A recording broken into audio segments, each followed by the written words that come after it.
ফজরের আজান চারদিকে ছড়িয়ে পড়তে পদ্মজার চোখ খুলে যায়। বিছানা থেকে নামার জন্য ওঠার চেষ্টা করলো, পারল না।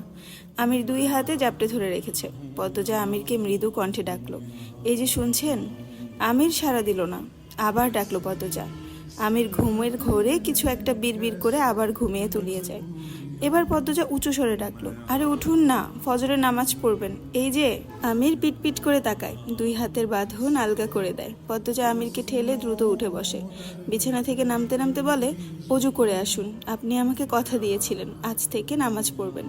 পদ্মজা কলপাড় থেকে অজু করে আসে। এসে দেখে আমির বালিশ জড়িয়ে ধরে আয়েশ করে ঘুমাচ্ছে। মৃদু হেসে কপাল চাপড়ালো পদ্মজা। এরপর আমিরের পাশে গিয়ে দাঁড়ালো। আমিরের চুলে বিলি কেটে দিয়ে কোমল কণ্ঠে বলল, উঠুন না, নামাজ পড়ে আবার ঘুমাবেন, মসজিদে যেতে হবে না, আমার সাথে পড়ুন। এই যে শুনছেন, এই যে বাবু। পদ্মজা দ্রুত জিভ কাটলো, মুখ ফসকে আমিরের ডাক নাম ধরে ডেকেছে সে। পদ্মজা সাবধানে পরখ করে দেখলো আমির শুনলো নাকি না শুনেনি।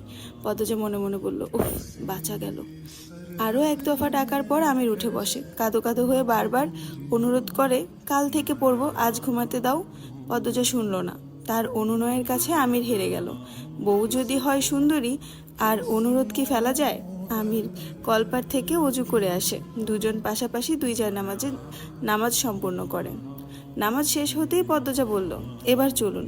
আমির টুপি বিছানার উপর রেখে জানতে চাইল, কোথায়। এমনভাবে বলছেন যেন জানেন না। একটু অভিনয় করেই বলল পদ্মজা। আমিরের সত্যি কিছু মনে পড়ছে না। এখনো চোখে ঘুম ভাব বলেই হয়তো। সে মনে করার চেষ্টা করলো। মনে পড়তেই বলল, ও দাঁড়াও, চাবি নিয়ে আসছি। আমির বেরিয়ে গেল। পদ্মজা অপেক্ষা করতে থাকলো। জানালার পাশে দাঁড়াতেই ভোরের স্নিগ্ধ বাতাসে সর্বাঙ্গ চাঙা হয়ে উঠল। বাইরে সবেমাত্র ভোরের আলো ফুটেছে। পদ্মজা চমৎকার চাহনিতে দেখছে বাড়ির পেছনের জঙ্গল। কি সুন্দর সবকিছু। এত এত গাছ, অযত্নে গড়ে ওঠা বন জঙ্গল যেন একটু বেশি আকর্ষণীয় হয়। প্রকৃতির রূপ দেখতে দেখতে আচমকা চোখে পড়ল রানীকে। রানীর পরনে আকাশি রঙের সালোয়ার কামিজ। সে জঙ্গলের ভেতরে যাচ্ছে। চোর চুরি করার সময় যেভাবে চারপাশ দেখে, রানীও ঠিক সেভাবেই চারপাশ দেখে দেখে এগোচ্ছে। পদ্মজা নিঃশ্বাস বন্ধ করে পুরো দৃশ্যটা দেখল। রানী গভীর জঙ্গলের আড়ালে চলে গেল। তখনই আমির আসে। পদ্মাবতী। আমিরের ডাকে পদ্মজা মৃদু কেঁপে উঠল। আমির কপাল কুঁচকে প্রশ্ন করল, কিছু কি হয়েছে।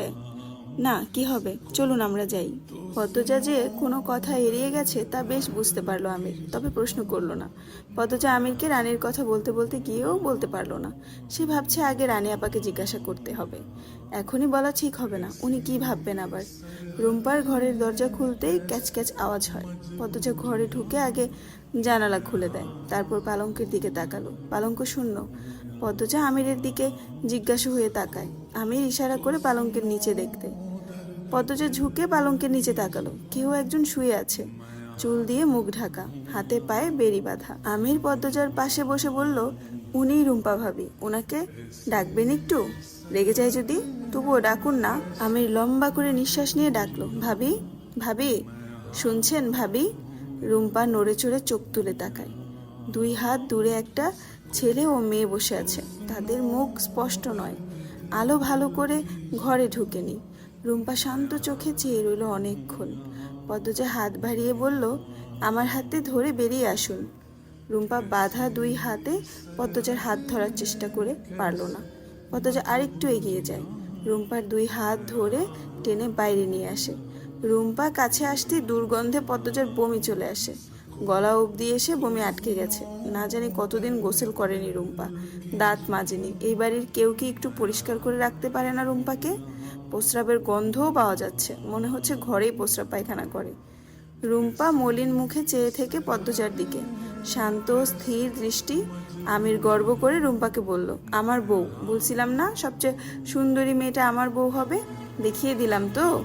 রুম্পা হাসে। ময়লাটে মলিন মুখের হাসি বোধহয় পৃথিবীর সবচেয়ে সুন্দর হাসি। অনেকদিন গোসল না করার কারণে চেহারায় হাত পা ময়লাটে হয়ে গেছে। নখগুলোও বড় বড় হয়ে গেছে।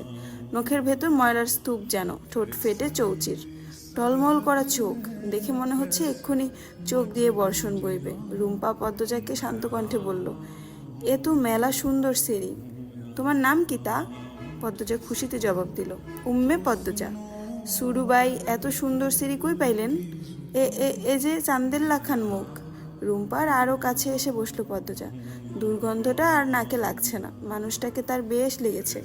রুম্পার চুল মাটিতে 5-6 ইঞ্চি চুল লুটিয়ে আছে, কুচকুচে কালো চুল। অনেকদিন চুল না ধোয়ার কারণে চুলগুলো জট লেগে আছে, কিন্তু সৌন্দর্য এখনো রয়ে গেছে। যখন সুস্থ ছিল নিশ্চয়ই অনেক বেশি সুন্দর চুলের অধিকারিণী ছিল। পদ্মজা বলল, আমি আপনাকে তুমি করে বলি? রুম্পা দাঁত বের করে হেসে মাথা নাড়ালো। পদ্মজা হেসে বলল, কিছু বলবেন? রুম্পা হাসি হাসি মুখে তাকিয়ে পদ্মজার দিকে কোনো জবাব দেয় না। সেকেন্ড কয়েক পর রুম্পার চোখের দৃষ্টি এদিক ওদিক ছুটতে থাকে। হাসি মিলিয়ে মুখ মলিন হয়ে আসে। পদ্মজা অবাক হয়ে রুম্পার পরিবর্তন দেখে। আকস্মিক পদ্মজাকে আক্রমণ করে বসলো রুম্পা। খামচে ধরে পদ্মজার পা। আমির লাফিয়ে ওঠে, রুম্পার হাত থেকে পদ্মজাকে ছুটাতে চেষ্টা করে। রুম্পা পা ছেড়ে পদ্মজার শাড়ি কামড়ে ধরে, মুখ দিয়ে অদ্ভুত শব্দ বের করতে থাকে। আমির ধমকে বলল, ভাবি ছাড়ো বলছি। পদ্মজা তোমার ক্ষতি করতে আসেনি, ভাবি ছাড়ো।